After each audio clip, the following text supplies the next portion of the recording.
अस्सलाम वालेकुम, मैं हूं अदील और आप हमारे यूट्यूब चैनल देख रहे हैं नेम उर्दू बाय अदील। और आज के इस वीडियो में हम बात करने वाले हैं पारस नाम के बारे में। जानेंगे कि पारस नाम वाली लड़कियां किस तरह की होती हैं और इस नाम का लकी नंबर कौन सा होता है और इस नाम का मज़ाक कौन सा होता है। तो प्लीज़ वीडियो को फुल देखिएगा, आप वीडियो को मिस मत कीजिएगा। आपको ऐसी इन्फॉर्मेशन देने वाला हूँ जो अदर किसी भी वीडियो से नहीं मिलेगी। अगर आप हमारे चैनल पर नए हैं तो सबसे पहले चैनल को सब्सक्राइब कर लें और साथ वाले घंटी वाले बटन पर ज़रूर क्लिक करें। सबसे पहले बात करेंगे पारस नाम के मैनी की। तो इसके मैनी बनते हैं एक किस्म का पत्थर। और पारस नाम की तख्लीकी ज़बान के बारे में बात करें तो ये एक फ़ारसी ज़बान का नाम माना जाता है। पारस नाम का मज़ार मुस्लिम होता है और पारस नाम का लकी नंबर 5 होता है। आपको बताते हैं पारस नाम के मुफ़्तिदीन की तो बौद्ध और जुम्मा भी शामिल होता है।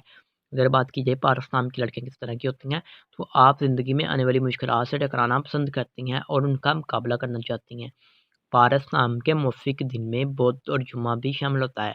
आपको बताएं इस नाम के मुफ़्ती रंग के बारे में, तो सब्ज़, पीला, हल्का गुलाबी रंग, ख़ुबानी के रंग जैसा भी शामिल होते हैं। पारस नाम के मुफ़्ती पत्थर में नीलम शामिल होता है और पारस नाम की मुफ़्ती धातों में चांदी और तांबा भी शामिल होता है। उम्मीद करता हूँ कि आज की वीडियो आपको ज़रूर पसंद आई।